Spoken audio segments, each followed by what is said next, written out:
On the news, notorious bandits leader Bello Turji frees kidnapped victims following military offensive.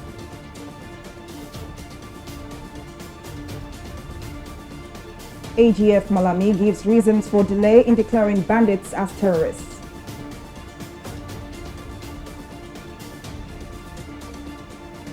And Abuja federal civil servants failed to resume duties after end of holidays. We're glad to have you join us on News Now. I am Folashade Ogrinde. The leader of a notorious bandits group in Zamfara state, Bello Turji, has reportedly released more than 50 people who had recently been kidnapped. This comes following military raids on neighboring bandits camps in Zamfara and Sokoto Forest. According to reports, the notorious bandits leader in December wrote a ceasefire letter to President Muhammadu Buhari, Governor Bello Matawalle, and Emir of Shinkafi, pleading for amnesty from the authorities. The freed captives have since been taken to Gusau, the state capital, for appropriate medical attention. The Attorney General of the Federation, AGF Abubakar Malami, says the federal government is yet to gazette the order prescribing bandits as terrorists. Speaking during a television interview on Tuesday, Malami said the federal government is trying to ensure that it operates within the confines of international best practices. And the AGF further explained that the process of gazetting the court order will be completed within a few days. On November 25, a federal high court in Abuja declared the activities of all bandit groups in the country as acts of terrorism. Well, to discuss further on the development, I'm joined now by Dennis Amakri, a former Assistant Director of the Department of State Services, DSS. Thank you very much for joining us on News Now. Now, a well-known leader of a notorious bandit group in Zamfara State, Bello Turji, has extended an olive branch to the government after an air raid by the military. Is this a confirmation that recent tactics deployed to combat bandits are producing results? Oh, yes, definitely. Thank you for having me. The bombardment by the Air Force, I think, is bringing some results right now. For Turji to come out to say that he wants to talk. Because, you know, when two groups are at war or fighting, the one that is on the hot seat, it will be the only one that will usually come out to say, let's find a truce to it. So, yes, I think what the Air Force is doing, I think, is bringing up results. Now, calls to proscribe bandits have intensified. What significance will this have on the government's long-running battle against criminality and insurgency? You mean trying to call them terrorists or just bandits? It makes a difference right there because if the court has said that they are supposed to be called terrorists, not bandits, including this Turji's situation, he knows that when they are declared as terrorists, then all the weaponry is going to be unleashed on them. And that is what I think he is worried about, and he's trying to preempt that. Now, would you say going into 2022, especially where the nation recorded a lot of security issues in 2021, are you seeing a significant drop in insecurity, basically, in the year 2022? Oh yes, I'm very optimistic, and I look forward to a very busy year. It's going to be very busy. The security environment is going to be tight, but I think we're going to get some wins. A lot of things are going to happen. Right now, we have not only in the northwest, but in the northeast, we're having a lot of Boko Haram members who are surrendering. And if that continues with the new armaments that we have, I think 2022 is going to be great. But let's not forget that this is an election year. And being an election year, all the campaigns, all the running around will happen this particular year. And then I believe that we should also seek support from the politicians, not to only look at their politics, but also look at the security situation so that we can solve the security environment. Then they can comfortably do their electioneering. Well, indeed, Dennis Amakri, a former Assistant Director of the Department of State Services, thank you very much for your contributions. More than a decade after Nigeria began its campaign against attacks by insurgents, the country witnessed an unprecedented rise in the level of attacks by terrorist groups as well as abductions by bandits. According to a report by SBM Intelligence, almost 3,000 persons lost their lives to attack by bandits and over 1,000 school children kidnapped in the year 2021. Our correspondent Abisola Adebayo in this report takes a look at some of the top security events in 2021. The first move by President Muhammadu Buhari as a solution to the nation's security challenges was to replace the service chiefs with immediate effect. Major General Leo Irabo was appointed Chief of Defense Staff, Lieutenant General Ibrahim Atahiru became the Chief of Army Staff, Vice Admiral Awal Gambo was appointed the Chief of Naval Staff, and Air Marshal Isiaka Amao became Commander of the Air Force. Barely a month after their appointment, bandits kidnapped 279 girls from Government Girls Secondary School in Django, Zamfara State, northwest Nigeria. The abduction is the highest number of school kidnappings in Nigeria.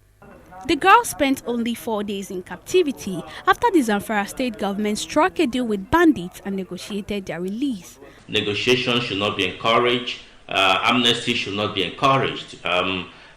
Because it's two ways. When you negotiate with these guys, you are emboldening them. You are giving them strength to commit more crimes.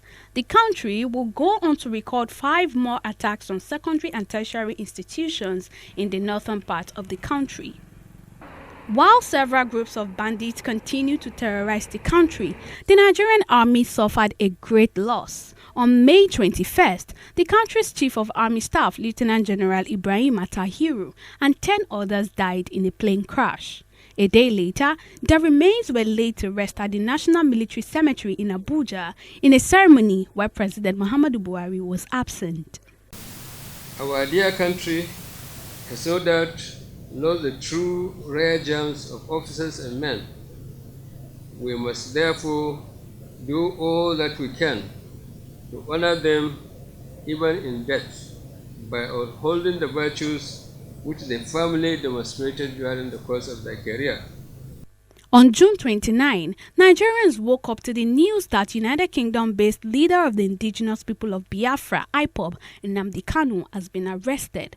The federal government had accused Kanu of terrorism, treasonable felony, managing an unlawful society, among others. But the activist fled the country in 2015, and since then, little or nothing was known of his whereabouts until his arrest 6 years later.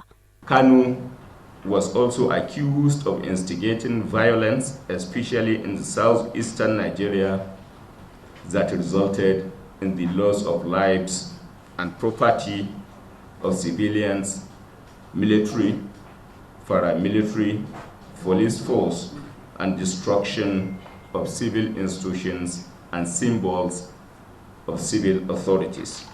But the federal government was not done with the arrest and prosecution of separatist agitators. On July 19, popular Yoruba Nation activist and separatist Sunday Adeyemo, popularly known as Sunday Igboho, was arrested. The activist, who had several clashes with the Fulani headsmen in Oyo State, was said to be on his way fleeing the country to Germany through Cotonou, Benin Republic. Igboho's attempted escape from the country followed the July 1st attack on his residence by operatives of the Department of State Services, DSS. He's been arrested. That means they will send him to Nigeria to answer the allegations that have been leveled against him. If he's innocent, he will have his day in court, and his lawyers are going to fight for him. And then, of course, if he's innocent, get him out. But preempting it and saying that the law should not take his pulse, I think is a hitch itself. To lend support to the military's fight against insurgency, the federal government announced that it has taken delivery of the first batch of 6 of the A-29 Super Tucano aircraft from the United States. In October of the same year, the Nigerian Air Force received the final batch of the 12 A-29 Super Tucano fighter jets. But despite the sophisticated weaponry, the audacity of bandits to attack Nigeria's premier defense training institution, the Nigerian Defense Academy in Zaria, took the nation by surprise. In that attack, 2 officers, Lieutenant Wula and Flight Lieutenant Okoronko, paid the supreme price, and another senior officer was abducted in the process. Nigeria's worsening security has been a major concern for the government. In his New Year speech, President Muhammadu Buhari made promises to find lasting solution to the nation's rising insecurity, apportioning as much as 15% of the 2022 budget to defense and security. Abisola Adebayo, TV360 News. Activities in the Magodo Phase 2 estate were once again halted on Tuesday as residents gathered to protest the presence of armed policemen deployed to the area.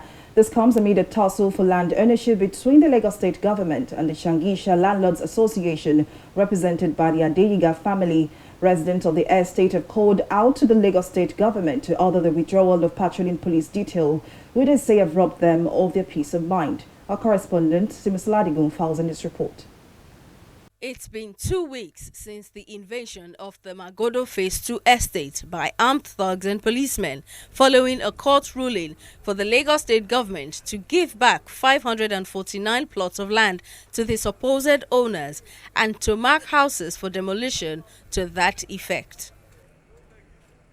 Residents once again gathered within the estate, barricaded at both entrances, holding placards to decry the presence of over 50 policemen parading the estate.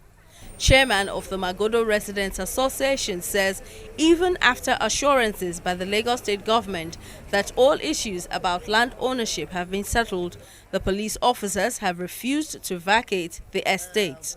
We have been under siege for the past 2 weeks. The police, they mill around it, they are tired, they've not gone home, no Christmas, no New Year with their families, and they are restless. And I'm afraid any of our young ones can have encounter with them and it can lead to fatalities. I don't want blood of anybody on my hand.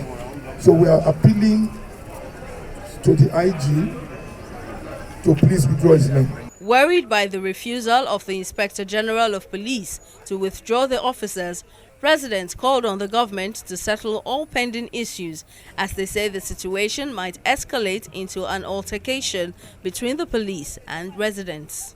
We have gunmen around everywhere, they litter everywhere. And, when you have a gun and a little thing, maybe a little frustration, anything can happen. If there is a problem, I don't expect the governor to still be sitting down somewhere. Is it until it deteriorated to a situation that people will start killing each other? Or these people that we are preventing to come inside, is it until they come inside and they invade our privacy and they start maybe handling us? Is it until then that Mr. Governor will know that he is supposed to come and say something about this or put a last solution to this problem? So please, what we are trying for is our peace. The policemen that came with them then, they are still inside Magodo up till now. They've not left, and it's embarrassing. The so-called Omonile, they are still, even today, we had information that they still want to come and invade us today. So we cannot sleep. We are not, our minds are not, is not at rest because this is only what we have. The Lagos State government had described the invasion as unwarranted and vowed to prosecute those involved in the invasion, as Governor Babajide Sanwo-Olu paid a visit to the estate and ordered for the withdrawal of the policemen, while inviting all parties involved for a meeting in his office on Wednesday. Simisola Digun, TV360, Lagos. Moving on, Abuja, the nation's capital, has once again witnessed a relatively low turnout of workers following the expiration of the public holidays declared by the federal government. A visit to federal government offices by TV360 Nigeria crew reveals that many civil servants are yet to resume work after the Christmas and New Year celebrations. Our correspondent, Mujisana Matami, tells us more in this report. It's the first working day in the new year, but Abuja, the seat of the nation's power, is yet to get back to normal activities. The roads are uncharacteristically quiet, with only a few workers making their way to work. At the popular Federal Secretariat, the busy entrance took a different look. The workers in their 2s and 3s resumed duties after the expiration of the public holidays announced by the federal government.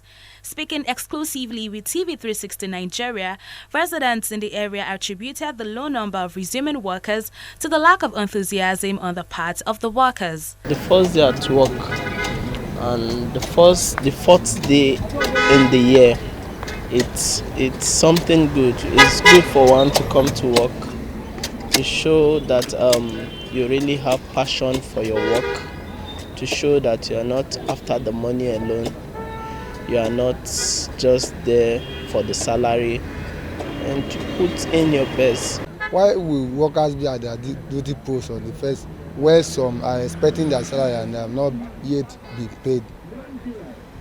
Some have not received their salary.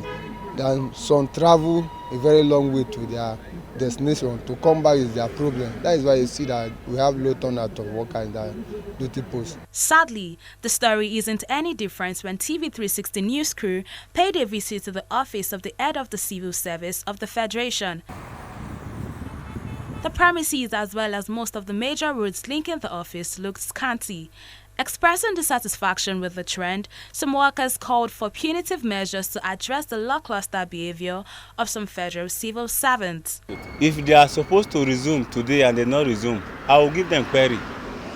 Any of my staff or junior staff, anybody under me that did not resume on the day he's supposed to resume, I will give the person query and he must answer the query. What are they expected to get as a reciprocity for their not being at the duty post? Is there anybody to punish them? The answer is no, because even the director himself is not answerable to anybody. You see, we have a very topsy-turvy system, and such a system is not helpful, it's not productive. On the other hand, some policemen, personnel of the Nigerian Security and Civil Defense Corps, as well as officers of the Federal Road Safety Corps, were seen at their various duty posts. Mojisola Matomi, TV360, Abuja. Well, the Lagos State Governor Babajide Sanwo-Olu has assured that the Red and Blue Line Rail project will be completed by the fourth quarter of 2022.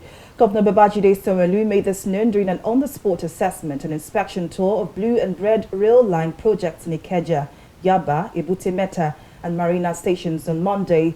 In his address, Governor Sanwo-Olu expressed excitement about the progress of work at the stations. The governor further disclosed that the contractors were on course, expressing hope that the project will be rounded up according to schedule. Well, we'll take a break here, but still to come, U.S. sets global record of over 1 million COVID-19 cases in one day. Details of this story and more right after this break.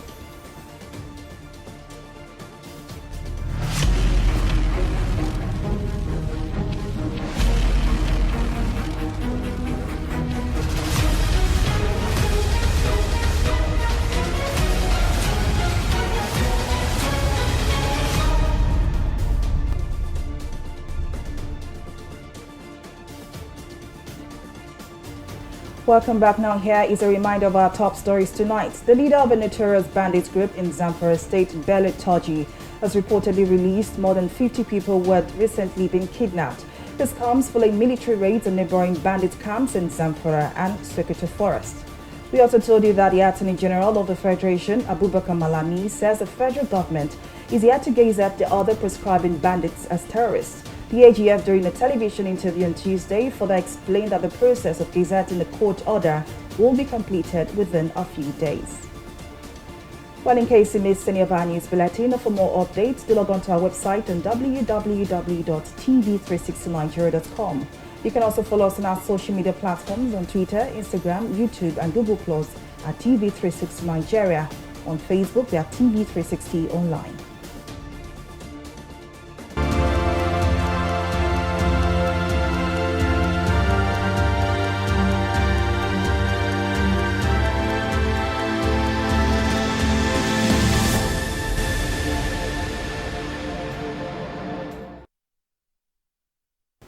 The United States has recorded more than 1 million COVID-19 cases on Monday. According to data from Johns Hopkins University, the figure marks a global record, with the number of cases doubling on the previous week.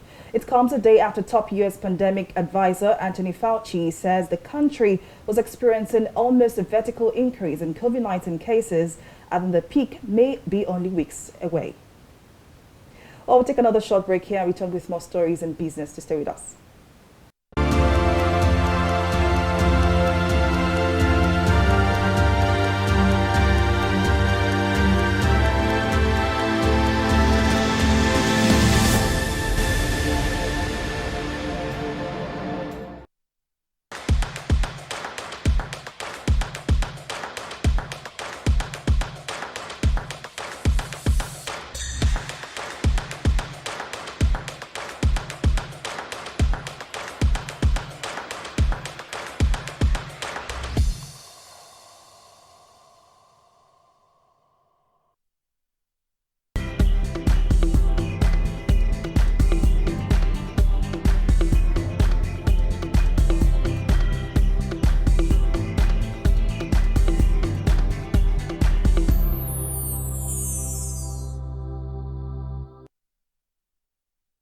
Welcome back. Well, let's now join Simi Saladigon for the latest in the world of business. Over to you, Simi. Thank you, Falashade. And in business, top oil-producing countries on Monday picked Kuwaiti oil executive Haitham Al-Ghaz as the next Secretary General of the Organization of the Petroleum Exporting Countries, OPEC. Al-Ghaz will replace Nigeria's Mohamed Barkindo, who took over the helm of the organization in 2016 and led it for 2 terms. In a statement by the oil company, Al-Ghaz was appointed by acclamation and will take up his 3-year post on August 1. Nigeria's debt might rise to as high as 50.22 trillion naira by 2023. This is according to the projections in the National Development Plan 2021 to 2025. However, the government targets a reduction in total public debt by 2025. Experts have called for caution owing to the country's declining revenue. Our correspondent Folashade Ogunride tells us more in this report.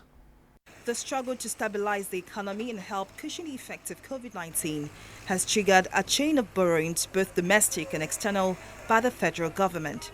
The latest approval of President Muhammadu Buhari's request for new loans totaling $5.8 billion under the 2018-2020 external borrowing rolling plan has swelled the country's total debt to over 38 trillion naira. We've always had a budget deficit. Revenues have not matched up to expected expenditure. You could attribute this to many things: the slump in the price of oil, COVID-induced slump in price of oil. We've gone into recession twice, and we sort of had to spend our way through it, and we didn't have the money, so we borrowed the money. And also, we tried to build infrastructure, and we don't have the money, we borrowed. But what is more worrying is that if you look at the analysis, we're borrowing to curb to spend on recurrent expenditure, and that for me is not the good thing. Today, we have excess of 90% debt to revenue ratio, and that is also very worrying. So, yes, our debt position is indeed very worrying. Recently, the National Assembly jacked up the total spending for the 2022 fiscal year to 17.126 trillion naira against the 16.391 trillion naira initially proposed by the executive. This increase of 700 billion naira raises the budget's deficit by 98 billion naira. We've seen a consistent accumulation of debt in the country, and unfortunately, we cannot really hold on to basic fundamental changes in infrastructure supply in the economy that one can attribute to the amount of debt we've accumulated. So what we've seen is that we are now borrowing largely to meet recurrent expenditure and debt service. Despite the criticisms that has trailed the nation's increasing debt profile, the Minister of Finance, Budget and National Planning, Zainab Ahmed, says the government is borrowing responsibly. The level of borrowing is not unreasonable, it's not high. The problem we have is that of revenue. So what we need to do is to increase our revenues to be able to enhance our debt service obligation capacity. We need to borrow to build out major infrastructure. We just need to make sure that when we borrow, and the president has ensured that we're doing that when we borrow, we're applying the borrowing to specific major infrastructure. that will enhance the business environment in this country.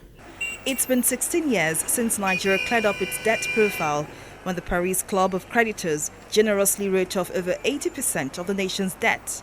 However, Nigeria's foreign debt has since grown 3 times more since 2007, as the Debt Management Office disclosed that Nigeria's public debt was over 38 trillion naira as of the end of the third quarter of 2021. Folashade Ogrinde, TV360 News. We'll go on a short break and be back with a review of the stock market.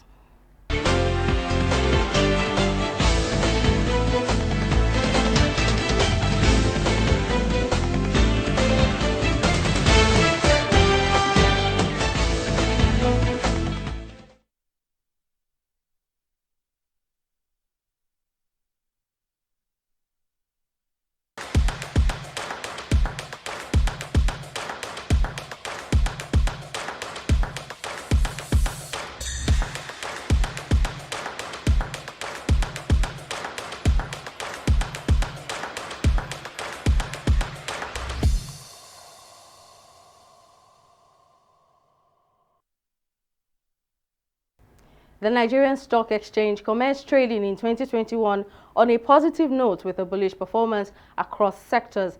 The all-share index moved up 0.77% to close at 43,046 basic points with a capitalization of 23.1 trillion naira. 107 NGX equities participated in trading, ending with 18 gainers and 27 losers. The losers counter is led by Vitafoam and Northern Nigerian Flour Mills with a combined 27 naira 45 kobo loss. Academy Press and Wema Bank led the winners table with 1 naira and 34 kobo loss. At the end of Tuesday's trading session, a total of 216 million volume of shares valued at 1.515 billion naira exchanged hands in 4,080 deals.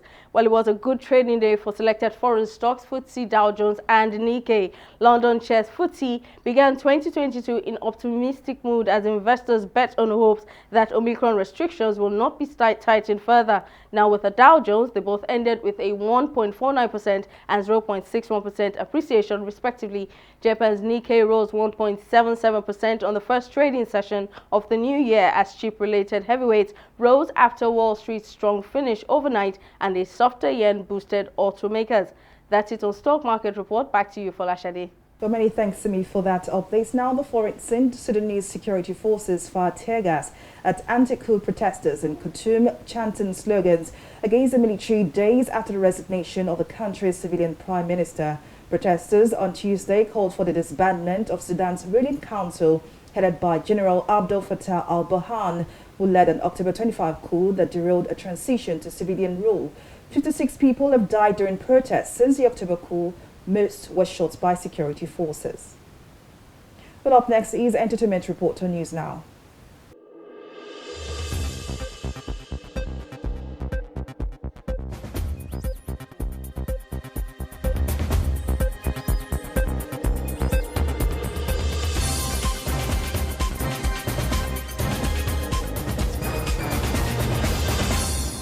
Grammy Award-winning Nigerian singer Burna Boy has gifted an upcoming singer Aiza a sum of $3,000 after he grabbed his feet in a viral video. The video, which went viral on Monday, showed Aiza prostrating before the self-acclaimed African giant as he grabbed his feet and kissed them. In another video posted by the newbie, he was doing a musical freestyle in the studio as Burna Boy nodded his head while listening to him.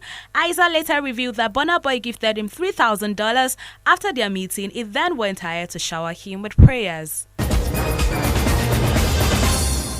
Sophie Mamadou, the first baby mama of Nigerian music star Davido, has appealed to those always messing with her emotions, especially on social media, to have a rethink. The mother of one made this known during an Instagram live page on Monday, where she reacted to reports that she got into a fight with Davido's second baby mama, Amanda, in a nightclub. According to Sophie, she has spent the last 6 years battling with online bullies who have never seen anything good about her. She also wondered why people on social media always drag her when she tries to support Davido. Sophie concluded that in 2022, nobody will spread false rumors about her. Sophie and Davido welcomed their first and only child together in 2015. And that is all that we have for you on the entertainment segment of News Now.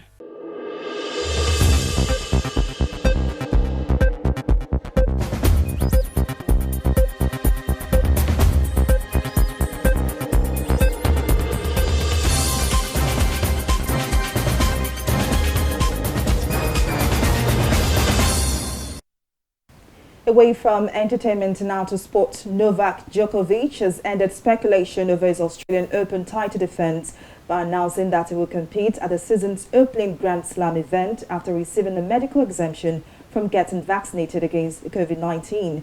The world #1 has repeatedly refused to confirm if he has been inoculated.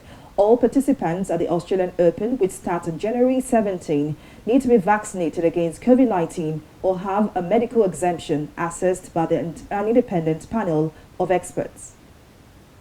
And that's it on our news bulletin. Many thanks for watching. I am Fola Shadi. Have a great day. Bye for now.